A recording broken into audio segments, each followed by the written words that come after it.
friends, it is a grammar video. I know it's grammar, but it's a necessary study. So today we're going to be looking at the apostrophe. It's that little comma that's actually not a comma because it's up in the air at the top of words. So let's go over the rules really quickly so that we make sure that when we're writing that we're using them correctly so that it's not a distraction and we communicate more effectively. So first of all, let's start with contractions. Probably the easiest one that most people are familiar with. Contractions are that idea where it is combining words together. So here we go. Let's take a look. Okay, so the rule is, well, when you're combining words, making contractions, you use an apostrophe because you're not only sometimes eliminating letters, you might even be changing letters. So let's go over some of the most common contractions that you're going to encounter. Okay, so let's look at some of the most common ones that you'll probably be using. And again, you probably already know these because they're pretty basic, right? The apostrophe D, which was would have is would've. Apostrophe M for am, which is I'm. Apostrophe VE, which is like we've or they've. Apostrophe S, is or has, like he's or she's. But then take a look at this. This is something that oftentimes confuses people. Its is possessive. So when you're doing a contraction, it's its. So when you see apostrophe S, you automatically know it's a contraction of it is. If there's no apostrophe with it, then it's possessive. So we'll talk about that when we get into the possessive case. Apostrophe RE for we're and their. Apostrophe L for will, like I'll or she'll or he'll. Apostrophe NT, some helping or linking verbs like wasn't, couldn't, shouldn't, wouldn't, all of those. All right, so pretty common that you see those and whenever we're combining words. But I will say one thing, if you are doing more formal writing, more academic writing, then you're going to avoid contracting. It's more casual, it's less formal. So if you're actually doing an academic paper, write it out, would have, he will, she won't, write she will not, write those out versus contractions. The one exception would be if you are quoting material and within the quote it's a contraction, you're going to honor the quote and keep the contraction. Rule number 2, here we go. Rule number 2 is add an apostrophe when you're shortening numbers. So let's take a look. When you're saying like I'm graduating in 2024, instead of that you might say class of 24. That'd be apostrophe 24.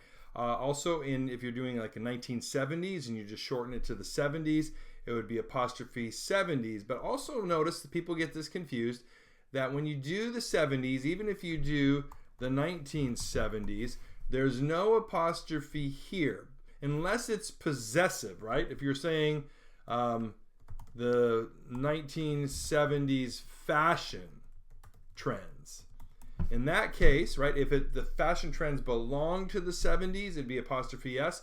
But if you're just referring to that decade, it'd be 1970s with no apostrophe. I know that seems a little confusing and picky, but hey, I don't make up the rules, I just teach them. All right, so here we go with rule number 3. You use an apostrophe S in most cases to form a singular possessive, and you use an S apostrophe for plurals. Notice I used the little asterisk there because there are some exceptions which we will talk about after we take a look at the basic rules.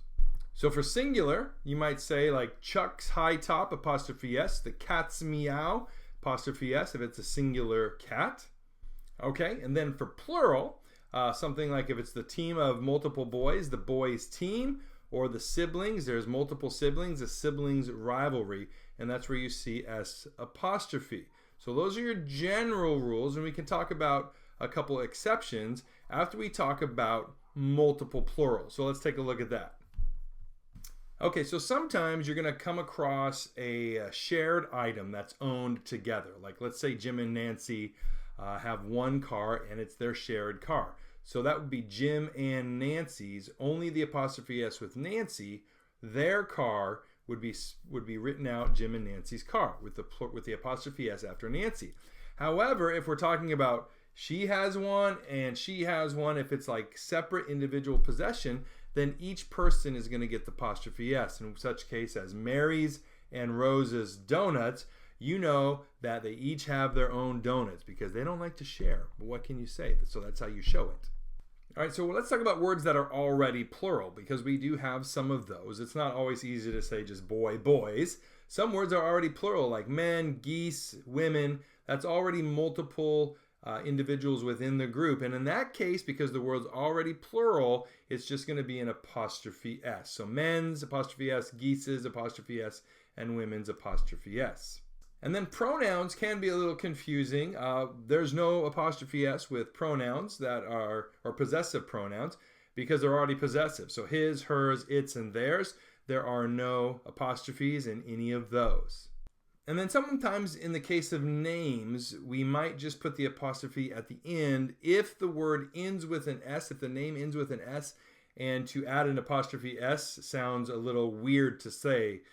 So like Jamie would be Jamie's, or Jaime would be Jaime's. But like in the case of Jesus or Jesus's or Charles's, it gets a little awkward to say. So in those cases, when you end with like the hard S that sounds like a Z, oftentimes you can just put the apostrophe at the end, just mostly for pronunciation's sake, and that's grammatically acceptable. So that's what these would look like. A fourth rule that we want to look at is to use an apostrophe when stylistically shortening some words or combining others. Let's look at some common examples of that.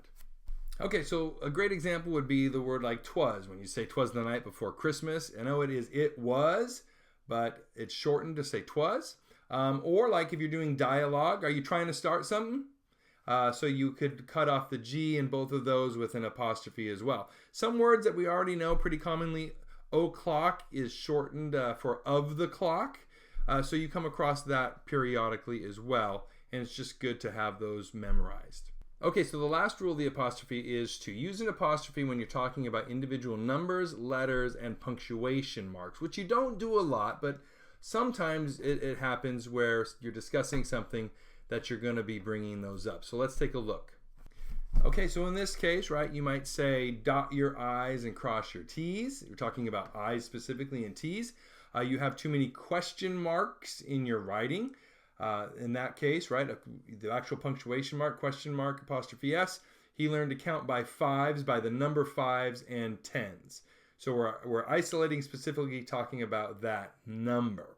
Okay, so those are the most common apostrophe rules that you're going to need in most writing situations. So hopefully that was helpful for you. And there are other punctuation videos in this playlist that if you need help with anything from the semicolon, comma, hyphens, and dash, and even more, check out the playlist and we're going to get you some help for those. Okay, so if you are looking for those punctuation videos, they are in this playlist right here. But we would love it if you could support the channel and subscribe right here. Also, for your amusement or information, there are 2 other playlists we would love for you to check out. And who knows, you might find something you like. Other than that, we will see you in the next video. Take care.